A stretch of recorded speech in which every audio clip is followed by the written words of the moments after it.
El ayuno escogido por Dios. Una guía espiritual y práctica para el ayuno. Por Arthur Wallace. Capítulo 1. ¿Por qué ayunar? Por espacio de casi un siglo y medio el ayuno ha estado fuera de moda, al menos en las iglesias de Occidente. La misma idea de que en realidad hoy día alguien ayune parece extraña a la mayoría de los cristianos de este siglo XX.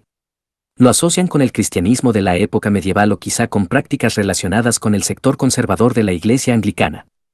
Es indudable que muchos tienen presente que dirigentes, políticos, Mahatma Gandhi entre ellos, se han valido del ayuno como un arma de resistencia pasiva. Como ejercicio espiritual pensarían que está limitado a los creyentes que tal vez sean un poco extremos o fanáticos en su manera de ser. Hay otros cuyo recelo se fundamenta en el aspecto práctico. Para los tales el ayuno y el estar hambriento son términos sinónimos y temen que debe ser perjudicial por cuanto nadie aborreció jamás a su propia carne, sino que la sustenta y la cuida. Efesios 5:29. En forma casi instintiva se oponen al ayuno. Tenga cuidado, dicen, puede perjudicar seriamente su salud. Con una vida tan agitada como la suya no puede debilitarse. ¿Por qué semejante actitud frente a una práctica que resulta tan obviamente espiritual? Una razón es que el ayuno era una de las características dominantes del ascetismo que apareció en la era post-apostólica y que se hizo extremo, en cuanto a forma como extendido en influencia durante la época medieval. Luego el péndulo osciló hacia el otro extremo cuando se puso en contra de todo lo que tuviera visos de ascetismo. En la actualidad la Iglesia sufre las consecuencias de esa reacción. Todavía no hemos recobrado el equilibrio espiritual del cristianismo del Nuevo Testamento. Hace un tiempo tuve oportunidad de escuchar a un excelente expositor bíblico en una conferencia en la que llamaba a la reflexión sobre la contestación que diera el Señor cuando le preguntaron respecto del ayuno, a lo que había respondido: ¿acaso pueden los que están de bodas ayunar mientras está con ellos el esposo? Esas palabras del orador fueron de ayuda, no cabe duda, pero ni una sola vez se refirió al ayuno ni explicó si él mismo tenía algún lugar en la economía de la vida cristiana hoy día. Cuando nuestra mente está condicionada por el prejuicio o paralizada por los puntos de vista tradicionales, podemos estar confrontados con una verdad bíblica vez tras vez sin que la misma siquiera nos roce.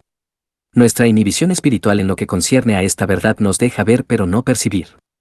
La verdad permanece latente. La asimilamos mentalmente pero no la aplicamos espiritualmente. Esto es particularmente cierto con el ayuno. Sin embargo, cuando tal verdad es encendida primero por el Espíritu Santo, de inmediato surge un conflicto en la mente de la mayoría de las personas. La realidad es que de pronto la Biblia se ha vuelto viva y poderosa, y surge una acometida contra nuestras actitudes y prejuicios tradicionales. El resultado de este asalto revela si es que estamos abiertos para recibir y obedecer esta nueva luz de Dios o no, y de este modo crecer en el conocimiento de la verdad. El propósito de este libro es el de confrontarnos con el hecho de si estamos preparados para someter nuestra actitud presente respecto del ayuno, o nuestra falta de ayuno, a la prueba ácida de la palabra de Dios, y luego a no pensar más de lo que está escrito. Primera de Corintios 4:6. En uno u otro lugar en este libro se tratan la mayoría de las referencias bíblicas sobre el ayuno. Es probable que el lector se sorprenda, como realmente le sucedió al autor, al comprobar que la Escritura tiene tanto para enseñarnos por medio de preceptos y ejemplos respecto del valor de esta práctica. En sus páginas se encierran también advertencias, ya que el ayuno tiene sus peligros, los que he tratado de señalar. Entre los grandes santos de Dios que ayunaron, y de quienes leemos en las páginas sagradas están Moisés, el legislador, David, el rey, Elías, el profeta, y Daniel, el vidente. En el Nuevo Testamento tenemos el ejemplo de nuestro Señor y de sus apóstoles. Es evidente también que el ayuno tenía su lugar en la vida de la iglesia primitiva. Esta práctica bíblica no estaba limitada solo a los hombres. En el Antiguo Testamento hallamos el nombre de una mujer llamada Ana, y en las páginas del Nuevo encontramos a otra mujer también llamada Ana, que entran en la categoría de aquellos intercesores que ayunaron tanto como oraron. Algunos de los grandes hombres en la historia de la Iglesia también acostumbraban a ayunar y dieron testimonio de su valor. Entre ellos se puede mencionar a grandes reformadores como Lutero, Calvino y Knox. Esta práctica no estaba limitada a ninguna escuela teológica en particular. Encontramos al calvinista Jonathan Edwards colaborando con el arminiano Wesley y a David Brainerd confraternizando con Carlos Finney. Esos nombres representan a grandes eruditos y predicadores, ministros y misioneros, predicadores que llamaban a un avivamiento y a evangelistas. En la lista de los que ayunaron podemos encontrar el nombre del pastor Si, de China y el del pastor alemán Blumhardt, hombres a los que Dios usó hace un siglo en sus respectivos campos de labor para la liberación de gente oprimida por Satanás. El tiempo no alcanzaría para referirnos al creciente número que Dios está levantando y usando hoy día en este mismo ministerio a través del ayuno y la oración. Las obras de los grandes casi no pueden pasar desapercibidas. Sus cuerpos aún no se han enfriado en sus tumbas cuando los historiadores ya están hurgando en busca de sus apuntes personales y sus diarios privados.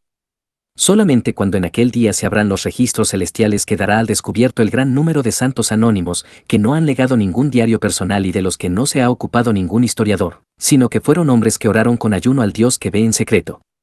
Con seguridad que ellos también brillarán en el firmamento de aquellos ilustres santos como las estrellas a perpetua eternidad. En la época del Nuevo Testamento el ayuno era un canal de poder. A medida que la espiritualidad menguaba y la mundanalidad florecía en las iglesias, el poder y los dones del Espíritu fueron desapareciendo. Con la pérdida del poder interior, los hombres tuvieron que aferrarse tan solo a lo que les quedaba, la forma externa.